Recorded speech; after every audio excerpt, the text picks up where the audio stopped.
여러분들이 또 이렇게 사시고 또 아니면 다음 날을 계획하시면서 어떠한 것을 생각하고 또 어떠한 것을 이렇게 꿈꾸며 나아가십니까? 좀 넓게는 앞으로 내가 나의 인생을 어떻게 이렇게 생각해 본 적 있으십니까? 제가 교회를 이제 부임한 지 3년쯤 됐는데, 이제 부임하기 전에 우리 청빙위원회에서 어떠한 교회를, 어떠한 목회를 하실 것입니까? 라고 이렇게 물으셨던 것이 있습니다. 그래서 늘 그것을 이렇게 정책당회 할 때나 또 당연 수련회 할 때 이렇게 다시 한번 또 보기도 하고, 특별히 요즘 이제 교회론, 결국에는 어떠한 교회를 만들 것인가, 이것이 지금 저의 가장 큰 관심사라고 할 수 있습니다. 내가 목사로서 어떠한 교회를 성도들에게 어떻게 해야 될 것인가, 이거에 대한 고민을 저는 하고 있습니다. 이번 주에 있을 우리 고린도 전후서, 이 전후서는 바로 이런 어떠한 교회를 만들어 가실 건가, 특별히 교회 안에 일어날 수 있는 이런 문제들, 그런 문제들을 어떻게 해결할 때 교회가 성장할 수 있을까를 고민하고 있습니다. 제가 4개 교회, 5개 교회를 이렇게 섬기면서 정말 다 좋은 교회들이었지만 사실 그 안에 좀 깊이 들어가 보면 보이지 않는 그런 문제들, 표면으로는 잘 드러나지 않지만 안에서는 다 연약함의 모습이 다 있었다는 것이죠. 우리 평화교회도 마찬가지죠. 또 평안하고 좋지만 또 그 안에는 알 수 없는, 또 이런 눈에 보이는 그런 여러 가지 문제들을 우리는 안고 신앙생활을 합니다. 그렇다면 이런 문제들을 우리가 어떻게 또 하나님께서 해결하도록 하실까, 이거에 대한 고민이 또 저에게도 늘 있고, 아마 우리 교회를 또 이끌어 가시는 장로님들이나 또 우리 중직자분들도 또 갖고 있을 것이라고 생각합니다. 이제 이번 주에 고린도 전서 그리고 고린도 후서 한 6장까지를 저희가 읽게 될 텐데요. 먼저 이 고린도 지역을 지도로 잠깐 한번 소개해 드리도록 하겠습니다. 고린도 지역은 잘 또 그림이 보이실지 모르겠는데요. 여러분들 보시기에 오른쪽이 되겠죠. 거기가 이탈리아입니다. 유럽이죠. 그리고 왼쪽은 소아시아, 다른 말로 표현하면은 터키, 튀르키예라고 하는 그 지역입니다. 그 사이에 딱 고린도가 있어요. 그래서 서쪽으로는 이오니오해가 있고요. 그다음에 동쪽으로는 에게해가 있습니다. 그리고 그 밑에는 지중해, 그리스 아테네가 저렇게 있죠.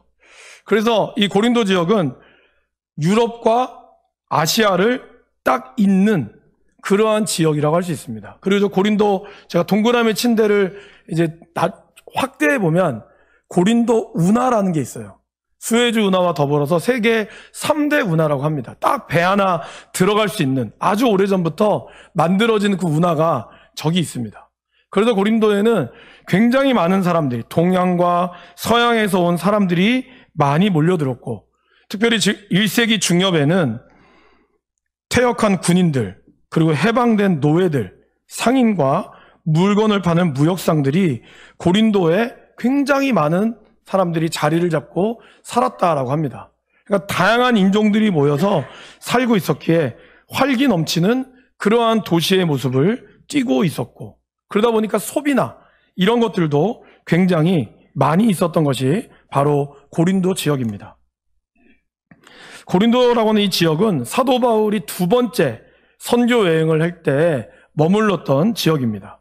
사도 바울은 그곳에서 2차 선교 여행은 약 3년 정도의 선교를 했습니다. 근데 그 중에서 반이나 되는 1년 6개월 동안 바로 고린도 지역에 머물러서 복음을 전했고, 그리고 고린도 교회를 세웠습니다. 고린도 이전에가 바로 어디였냐면 아테네라고 알려져 있죠. 아테네에서 선교를 했는데, 거기서는 사실은 선교를 실패했다고 표현하기 그렇지만 그렇게 활발히 이루어지진 않았습니다. 많은 사람들과 복음으로 논쟁하긴 했지만 그 이야기를 듣고 사람들이 막 회심한 사람들은 별로 없었고, 오히려 바울이 이런 부활이나 이런 내용들을 그들은 비웃었다는 거죠. 몇 명만이 바울의 복음을 듣고 그리고 이제 믿음을 가졌죠. 그런데 고린도는 바로 옆 동네인데, 고린도에서는 오히려 바울이 복음을 전했을 때 정말 많은 사람들이 회심하고 그리고 예수를 믿고 세례를 받는 그러한 일이 일어났습니다. 여러분, 그것뿐만이 아닙니다. 고린도에는 정말 많은 하나님의 선물, 은사를 받은 사람들이 고린도 교회에 넘쳐났습니다. 그래서 병 고치는 은사 있는 사람도 있었고요.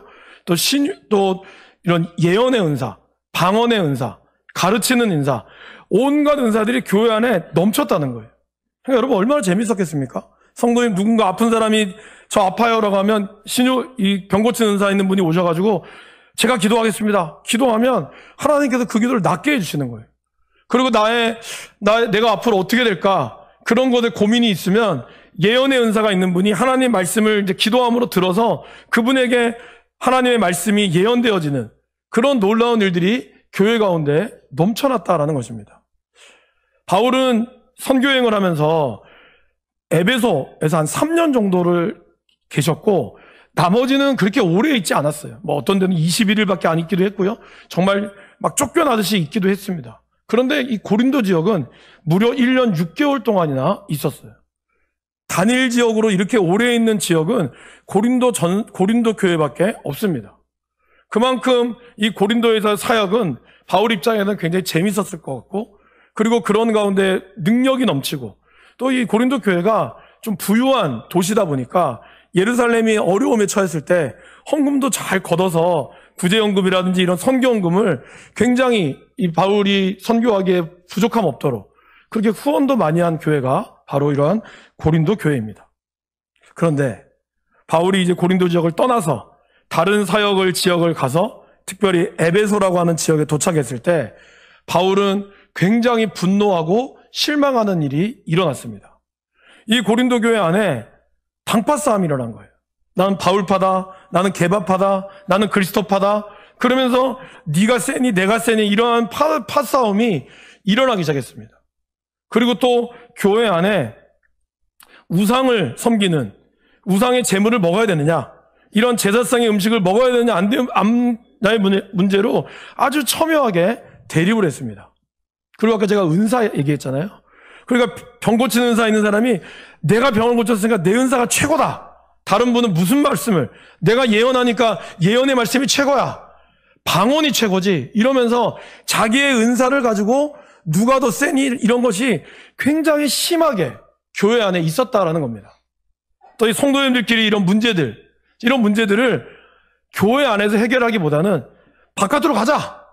그래서 우리로 치면은 부산지청 가서 고발하고 검사 불러서 기소하고 이러면서 고발이 교회 안에 난무했다는 거예요.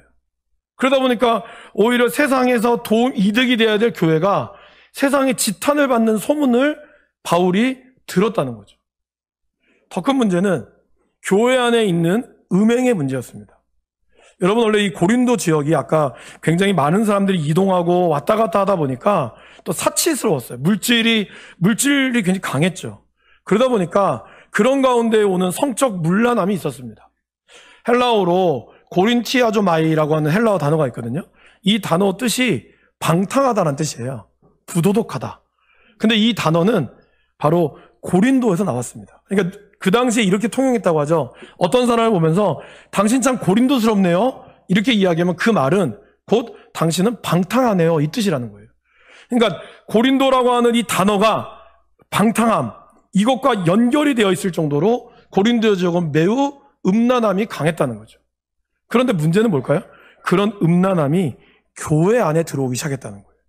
교회 안에 성도들끼리 그런 음란한 일들이 벌어지고, 그로 인하여 이혼과 결혼의 문제들, 이런 문제들이 어마어마하게 고린도 안에 발생하기 시작했다라는 것입니다. 고린도 교회는 정말 많은 은혜를 받고 은혜의 선물인 은사도 많고 그러한 어려운 모습도 잘 보여주고 있었지만, 그러나 근본적으로 교회 안에 사랑이 없었다라는 겁니다. 그래서 오죽했으면 사도 바울이 고린도전서 13장을 썼겠습니까? 사랑은 언제나 오래 참고. 이걸 왜 썼겠어요? 고린도에 그렇게 많은 은사가 있고 수많은 능력이 있지만 그 안에 사랑이 없고, 더 중요한 신앙의 가장 근본적인 부활을 믿지 않았다는 거예요. 예수님의 부활을 그들은 믿을 수가 없었던 거예요. 그러니까 교회 안에 많은 일들을 하지만 결국 우리 안에 십자가 사건과 부활을 믿을 수 없다 보니까 고린도 교회는 엄청나게 많은 능력을 가지고 있으면서도 정말 많은 문제들을 가지고 있었죠. 그것이 바로 고린도 전후서가 바울 서신 중에서 가장 긴 이유 중에 하나입니다. 바울 서신을 읽어보면 아니, 교회에서 이런 일이 일어난단 말이야? 할 수 있는 내용들이 전반부에 너무 많이 있어요. 이건 세상에서도 이런 일이 안 일어나는데 어떻게 거룩한 교회 안에 이런 일이 일어날 수 있을까? 이것이 바로 고린도전서와 후서가 담고 있는 내용이고, 사실은 고린도 전후서 외에도 고린도에 쓴 편지가 이 외에도 약 한 두세 통 정도, 그래서 총 고린도에 바울이 쓴 편지가 5통이 넘는다라는 학자들의 의견도 있습니다. 그러니까 기록되어 여기에 나와 있지 않지만 바울이 고린도에 쓴 편지, 근데 이 편지는 러브레터가 아니에요. 이 교회를 너무 사랑해서, 그러니까 막 사랑으로 막 하는 그런 축복의 편지라기보다는 권면과 아니면은 좀 훈계의 내용이 많았죠. 그 훈계의 내용에 고린도 교회도 좀 약간 감정적으로 대응하고, 당신이 뭔데 그럽니까? 그런 내용들이 오고 가면서 바울이 매우 이렇게 좀 화나고 분노한 상황 가운데 있었습니다. 그리고 그런 내용을 담은 것이 바로 고린도 전서와 후서다라는 겁니다. 사랑하는 여러분, 교회는 어떤 곳입니까? 교회는 예수님의 피로 값주고 사신 곳이 교회죠.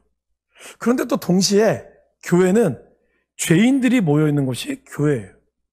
그러다 보니까 저와 여러분들이 정말 은혜롭게 하나님을 찬양하고 이렇게 높이지만 또 뒤돌아서서 우리의 모임 가운데 우리의 목소리가 높여지기도 하고 또 세속적인 이야기들이 교회 가운데 들리기도 합니다. 그러니까 그러한 이중적인 모습을 교회는 가지고 있을 수밖에 없다라는 것이죠. 어떻게 보면 고린도 교회가 가지고 있는 그런 문제들이 단순히 고린도 교회만의 문제가 아니라 여전히 우리 가운데도 그런 문제들을 우리 교회가 가지고 있고 품고 있다는 거예요. 보이지 않는 그런 당파와 보이지 않는 자기 은사와 자기가 가지고 있는 것에 대한 그러한 교만함들, 그리고 보이지 않는 우리 가운데 있는 음란함들, 이런 것들이 고린도 교회뿐만이 아니라 우리 모두에게도 가지고 있는, 예배는 열심히 드리지만 사랑이 없기도 하고 형식적인 예배를 우리 가운데 드릴 수도 있다라는 것이죠. 그런 교회들을 우리가 바라보며 또 목사 입장에서 그런 교회들을, 성도들을 어떻게 할 것인가. 물론 훈계도 필요하고 여러 가지가 필요하겠지만 정말 하나님께서 어떠한 마음으로 우리를 원하시는지 이거를 우리가 함께 살펴봐야 한다라는 것입니다. 그리고 이런 문제들을 사도 바울은 고린도 전후서를 통해서 우리에게 들려주고 있습니다. 바울은 이제 비교적 강한 어조로 이 고린도 전서를 써둔 것을 우리는 알 수가 있어요. 그런데 오늘 우리가 읽은 이 본문은 14절 본문을 보시면 바울이 고린도 교회 성도들을 꾸짖는 이유가 그냥 그 마음이 불순종하는 노예를 굴복시켜서 사람들 앞에서 노예를 막 이렇게 부끄럽게 만들고 그래서 수치를 주고 하는 그런 마음이 바울의 마음이 아니라는 것을 오늘 바울은 말합니다. 우리 14절 말씀을, 화면은 없지만 성경 말씀을 갖고 계신 분 같이 읽어보실까요? 내가 너희를 부끄럽게 하려고 이것을 쓰는 것이 아니라 오직 너희를 내 사랑하는 자녀같이 권하려 하는 것이라. 여러분, 부모님들이 자녀들을 잘 되기를 누구보다 바랍니다. 자녀들이 살면서 이 땅에서 부끄러움을 겪지 않도록 부모님들은 아이들이 정말 내 품 안에 있을 때 말씀을 잘 가르치고 잘 훈육해서 애들이 정말 잘 되기를 바라지 않겠습니까? 바울의 마음도 그러했다는 거예요. 아직 연약하고 부족하지만 우리 고린도 교회가 하나님 앞에서 부끄러움 없는 삶을 살기를 원했습니다. 아까 제가 2차 전도 여행 3년의 기간 중에 50%, 반이나 되는 1년 6개월 동안 고린도에 머물렀다라고 말씀드렸습니다. 머물면서 여러분, 바울이 그냥 부흥사처럼 했을까요? 그냥 간단히 3일 동안 나가서 뜨겁게 기도하고 말씀 전하고 떠난 게 아니었어요. 1년 6개월 동안 그들과 함께 말씀을 가르치고 울고 웃으며 시간을 보냈다라는 것입니다. 그러기에 어느 누구보다도 바울은 이 고린도 교회를 바라보는 마음이 그냥 말씀을 가르치고 끝나는 게 아니라 아버지가 자녀를 바라보는 마음으로, 어버이가 자녀를 바라보는 마음으로 가르쳤다라는 것입니다. 성경에서는 특별히 하나님과 우리와의 관계를 많이 비유를 많이 들죠. 뭐 예를 들면 부부관계, 그죠? 그래서 예수님은 신랑, 우리는 신부. 때로는 주인과 종의 관계로 듭니다. 주님은 왕이시고 우리는 신하고 그런 관계로 얘기를 하고요. 또 친구, 예수님은 나의 친구다. 이렇게 얘기하기도 합니다. 그런데 성경에서 가장 많이 나오는 관계는 뭘까요? 바로 부모와 자식 간의 관계라는 것입니다. 그래서 우리는 하나님의 자녀이고 하나님은 우리의 아버지이십니다. 그러면 아버지 되신 그분께서는 자녀가 잘 되기를 누구보다 원합니다. 그래서 자녀들이 살면서 힘이 들고 넘어질 때 그들을 격려하고 일으키시고, 또 한편으로는 그들이 잘못했을 때 하나님은 강하게 꾸짖어서 그들이 정말 하나님 앞에 잘 서기를 누구보다 바라고 있죠. 그래서 히브리서 말씀에 보면 이렇게 나와 있죠. 아버지가 아들을 징계하지 않는 것은 사생아라는 거예요. 아버지가 그 아들을 잘못해도 꾸짖지도 않고 훈련도 안 시키고 너 네 맘대로 살아라 한다는 것은 이 아들과 아버지의 관계는 친아들 관계가 아니라 사생자 관계라는 거예요. 내 친아들이 아니라는 것이죠. 잠언 3장 11절 12절에서도 이렇게 이야기합니다. 우리 같이 한번 읽어보겠습니다. 내 아들아 여호와의 징계를 경히 여기지 말라. 그 꾸지람을 싫어하지 말라. 대저 여호와께서 그 사랑하시는 자를 징계하시기를 마치 아비가 그 기뻐하는 아들을 징계한 같이 하시느니라. 잠언 기자는 여호와 아들아 얘기하면서 여호와의 징계. 근데 여기서 징계는 잘못한 것을 꾸짖는 징계가 아닙니다. 좀 더 포괄적인 의미에서 보면 아버지가 아들을 훈련시키는 거죠. 양육하는 거죠. 때로는 꾸짖기도 하고 때로는 이렇게 채찍질하면서, 그리고 때로는 격려하면서, 그러면서 그러한 징계를 경히 여기지 말라는 거예요. 왜냐하면 여호와께서는 사랑하시는 자를 징계하시는데 그것은 마치 아비가 그 기뻐하는 아들을 징계함과 같다라는 것이죠. 그래서 이러한 양육의 마음으로 바울은 고린도 교회를 바라보고 있다라는 것입니다. 특별히 그 다음 절 15절에 이렇게 얘기하죠. 그리스도 안에서 1만 스승이 있으되, 그죠? 아버지는 많지 아니하다. 여러분, 스승과 아버지를 이렇게 비유한 이유가 뭘까요? 고린도는 제가 부유한 도시라고 말씀을 드렸습니다. 부유한 도시다 보니까 이 부모님들이 자녀들의 어떤 교육 욕심도 굉장히 많았다고 그래요. 지금 우리처럼 교육열이 굉장히 뛰어났다고 합니다. 그래서 돈이 좀 있는 부모들은 우리로 치면 1:1 과외를 붙였다고 해요. 그래서 정말 철학을 가르치는 선생님, 무엇을 가르치는 선생님을 세웠다고 하죠. 그래서 제가 우리 중간 시대를 이야기하면, 침묵 시대를 이야기하면서 알렉산더 대왕을 말씀드린 적이 있습니다. 알렉산더 대왕의 스승이 누군지 아십니까? 바로 아리스토텔레스입니다. 이 그리스의 아주 뛰어난 철학자 아리스토텔레스를 자기의 부하로 둬서, 스승으로 둬서 알렉산더의 평생 스승이 되도록 했습니다. 그런데 우리가 알고 있는 스승과 제자와의 관계가 아니에요. 거기는 이 스승이라고 하는 이 존재는 엄밀히 얘기하면 노예입니다. 이들은 노예였어요. 노예인데 자기의 아들을 가르치기 위하여 일시적으로 매를 들게 하고 훈계하도록 허락했던 존재입니다. 그러기에 비록 노예지만 이 자기 가르치는 이 주인이 잘못하면 매를 들 수 있었어요. 아주 좋죠. 그러나 이 스승과의 관계가 끝나면 다시 어떻게 될까요? 다시 종의 관계로 넘어가게 된다는 겁니다. 그러니까 스승과 제자와의 관계가 끈끈하기가 쉽지가 않은 거죠.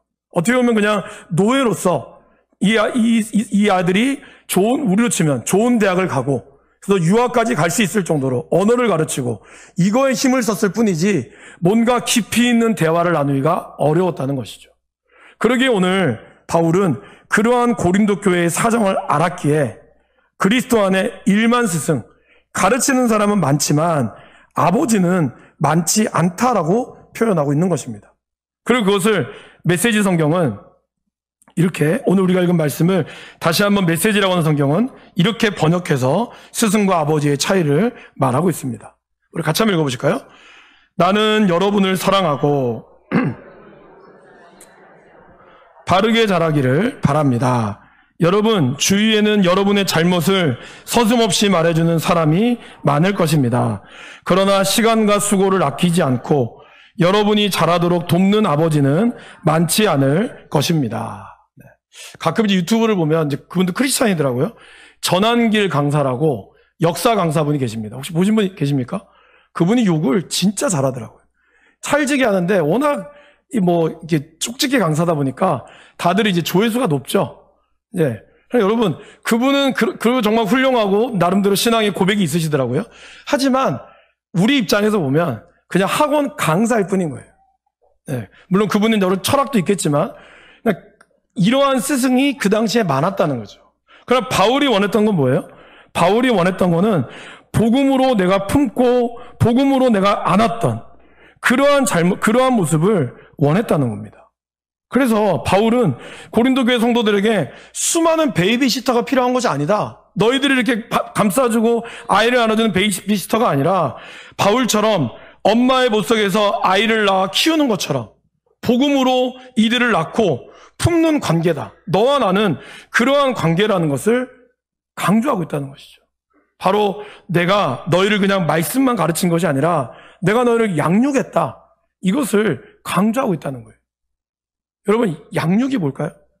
양육이라고 하는 것을 제가 어원을 보니까 어머니가 젖을 주는 거에서 나왔다고 합니다. 이 단어 자체가. 그래서 어머니의 모유를 준다는 것은 뭘까요? 어머니의 영양분을 주는 거죠. 어머니가 먹는 영양분을 이 아이가 오로지 받기 때문입니다. 그러기에 양육이라는 것은 결국 서로에게 영향을 주며 나아가죠. 어머니가 건강해야 아이에게 모유를 줄 수도 있는 것이고, 어머니가 건강해야 아이를 낳고 키워낼 수 있습니다. 근데 여러분, 아이가 정서적으로 안정을 갖기 위해서는 그냥 모유와 분유를 주는 것만으로는 안 됩니다. 요즘 많은 부모님들이 이제 모유나 분유 줄 때 자꾸 핸드폰 쳐다보고 이렇게 하시는데, 그렇게 하면 사실 별로 좋지 않습니다. 아이와 눈을 마주쳐야 되거든요. 아이와 눈을 마주쳐서 이 아이는 자기가 생존을 위해서 먹지만 나를 품고 있는 사람이 누군가, 그걸 이제 지켜보는 거예요. 지켜보고 눈을 마주치면서 이 아이는 만족감을 느끼는 거죠.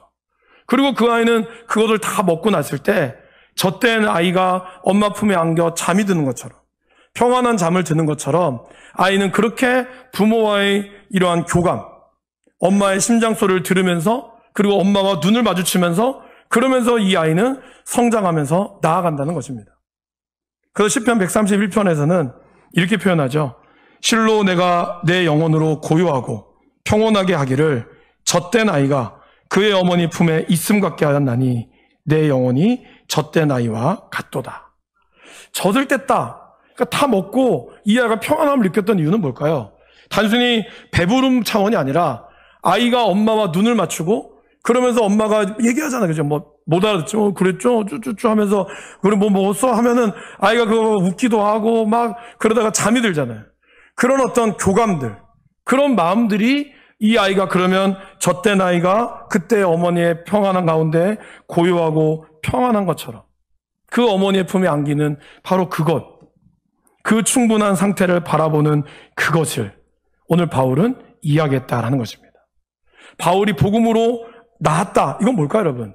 바울이 만난 예수 그리스도, 자기가 만난 그 예수님을 이 땅에 인간의 모습으로 오시고 우리를 위하여 고난받으셨고, 그리고 십자가에 못 박혀 죽으시고 부활 승천을 통하여 이거를 믿는 자에게 구원을 주시는 그 하나님의 그 사랑을 1년 6개월 동안 단순히 지식 전달이 아니라 함께 몸과 마음과 시간을 나누면서 바울이 영적으로 하나님께 받은 영양분을 성도들에게 나눠주는 것. 이것을 바울은 1년 6개월 동안 했다라는 거예요. 그러기에 바울은 그 어느 때보다도 이 고린도 교회를 향한 마음이 강했다는 것입니다. 제가 아까 3년째 됐다고 그랬잖아요. 3년째 되면서 제 안에도 이제 그런 고민이 되는 거죠. 사실 선배님들의 말씀이, 선배 목사님들이 담임 목사 하셨던 말씀이 그런 얘기를 하더라고요. 3년이 되면 미천이 다 드러난다. 그 말이 맞아요. 이 미천이 드러나더라고요. 그때부터는 그러더라고요. 그때부터는 목사는 삶으로 승부한다 그러더라고요. 그러니까 지금까지는 그냥 저희들끼리 표현하니까 이해해 주세요. 말로서 승부했다면 지금부터는 목사가 어떻게 삶을 살아가느냐로 삶으로 승부한다는 거예요. 그 말이 참 도전이 됐어요. 지금까지 여러분들이 저에게 또 좋은 모습을 많이 보셨지만 이제 이런 콩깍불이 딱 벗겨지는 순간 제 안에 그런 연약함들, 제 안에 그런 부족함들, 그런 것들이 보이거든요. 그리고 저도 말씀으로 설교하지만 저도 이 단에 내려오면 저와 여러분들이 똑같은 크리스찬인데 성도로서 저의 삶이 어떠한가? 그것이 우리의 교회의 모습이 되어야 한다는 것이죠. 여러분, 교회는 제가 성경 공부도 하고 여러 가지 많은 걸 하지만 단순히 지식 전달하기 위해서 여러분들이 성경 공부를 가르치는 것이 아니라는 거죠. 바로 우리는 이거를 양육이라고 표현합니다. 양육이라는 건 뭐라고요?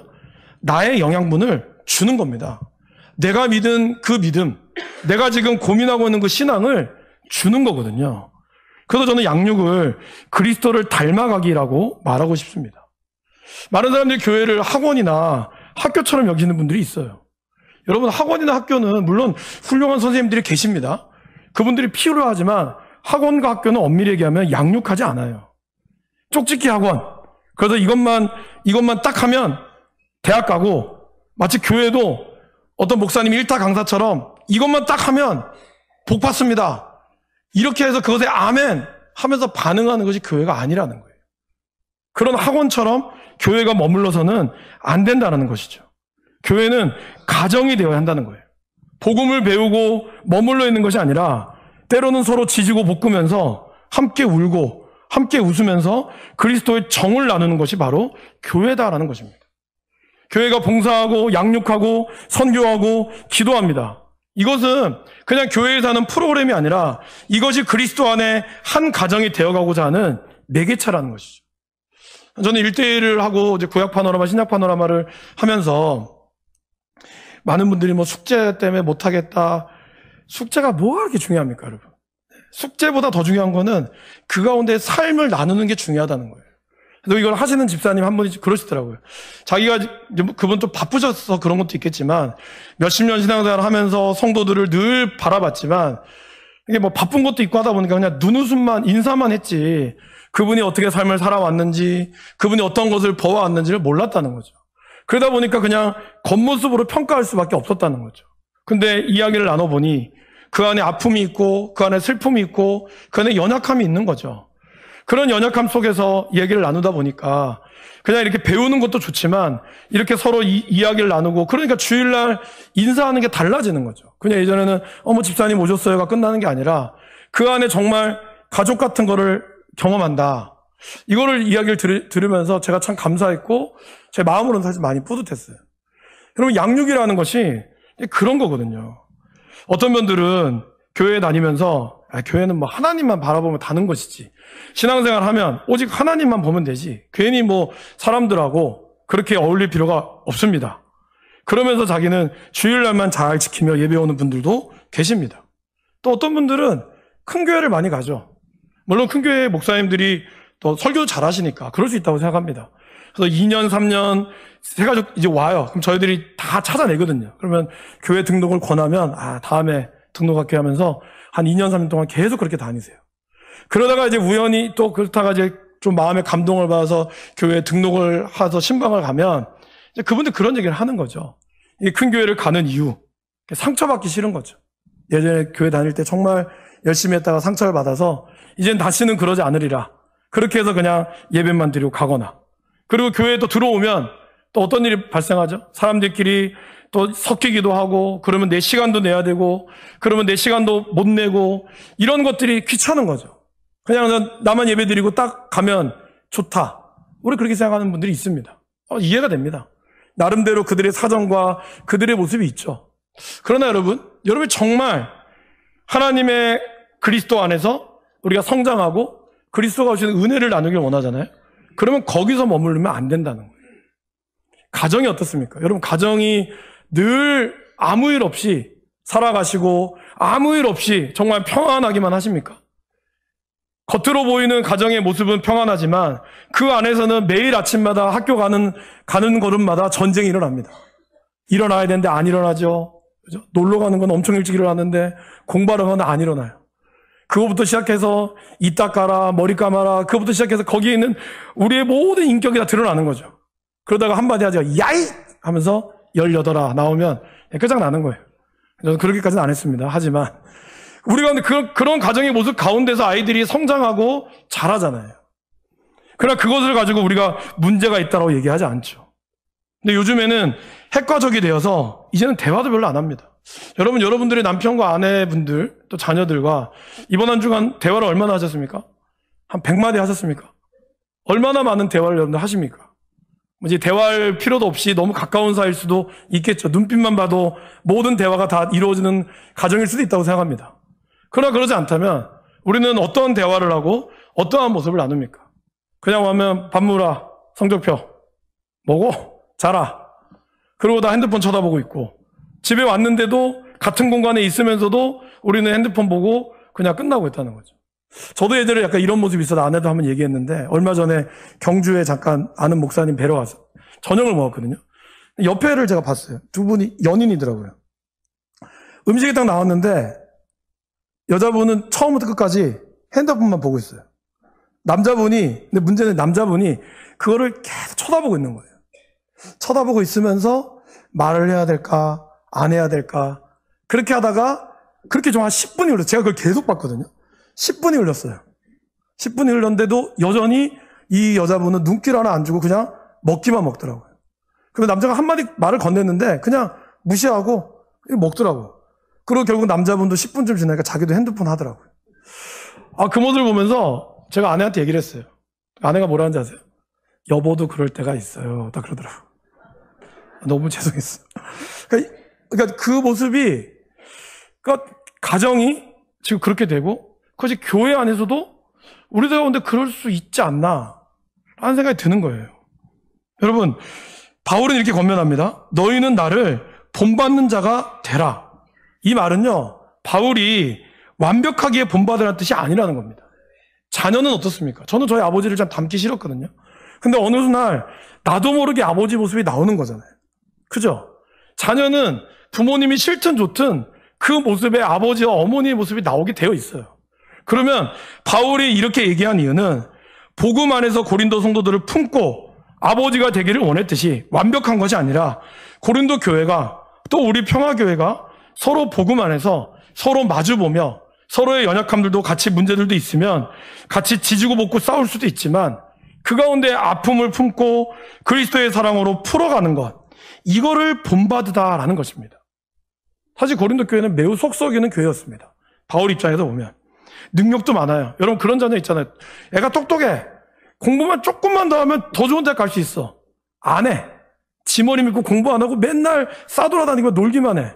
그렇게 속썩이는 자녀가 있는 것처럼 고린도 교회도 그랬다는 거예요. 은사도 많죠. 은혜도 많죠. 교회가 돈도 많아서 어려울 때는 헌금도 잘 내죠. 그런데 그 안에 사랑이 없는 거예요. 그 안에 들어가 보니까 지지고 보고 싸우기만 해요. 이런 속썩이는 교회를 보면서 그러나 바울은 아버지의 심정으로 자녀를 돌보듯 교회도 서로 돌보며 아픔과 기쁨과 슬픔을 풀어나가기를 원했다라는 것입니다. 그래서 은사와 능력이 넘치는 교회가 좋은 교회가 아니라 그리스도의 사랑이 넘치는 교회, 예수 그리스도의 부활을 믿고 서로의 부족함이 부활신앙으로 채워지는 교회가 되라는 것이 바로 바울이 우리 고린도 교회와 우리 교회를 향한 말씀이었다라는 것입니다. 우리 교회가 남들의 잘못을 지적하는 그런 스승이 많은 교회가 아니라 아비가 많고 복음으로 영적인 자녀들을 많이 품어줄 수 있는 교회가 될 수 있기를 바랍니다. 여러분 가뜩이나 아이들이 적게 태어난 이때 저희가 연초에 그걸 드렸잖아요. 그 책갈피를. 그거 제가 왜 드렸겠습니까? 이 아이를 품어주시라는 거예요. 비록 여러분들의 아이도 아니고 이 아이 중에는 또 장결자도 있어요. 사실은. 안 나온 애들도 있어요.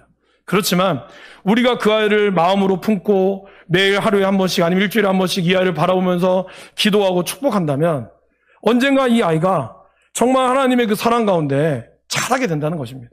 그러면 여러분들이 품은 아이가 되는 거예요.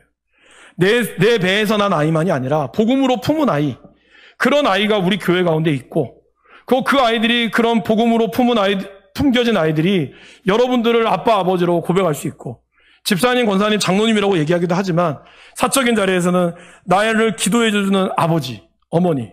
우리 보니까 우리 40대 집사님들은 우리 권사님들은 그렇게 얘기하더라고요. 어머니라고 부르기도 하고 사적으로는. 왜냐하면 친구 어머니기도 하지만 얼마나 그분이 나를 위해 기도해 주겠어요. 그런 공동체가 우리 다음 세대까지 이어질 때 교회가 하나님 안에서 든든하고 강화해진다는 겁니다. 여러분, 교회가 교회가 덩치만 커진다고 교회가 좋은 게 아니에요.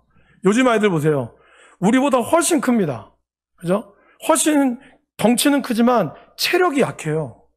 조금만 뛰면은 뭐 한 바퀴도 못 뛰는 애들이 많대요, 진짜. 왜 그럴까? 교회가 아무리 덩치만 크면 뭐합니까? 체력이 없어서 하나님 일 하고자 하면 체력이 딸려가지고 모든 일도 못해. 그런 교회보다 작지만 오히려 체력이 든든해서 하나님 주는 영적인 체력으로 땅땅해서 주님이 주시는 일을 할 때 같이 한 마음으로 나가는 교회. 그 교회가 하나님이 사용하시는 교회다라는 겁니다. 저는 그런 교회가 우리 교회가 됐으면 좋겠습니다. 우리가 정말 하나님 안에서 부흥하지만 갈수록 더 체력이 튼튼해져서 하나님의 영광이 드러낼 수 있는, 그래서 정말 많은 아비들을 두고 많은 자녀들이 그 교회 가운데 성장하는 교회, 우리 교회가 그런 교회가 될 수 있기를 간절히 축원합니다.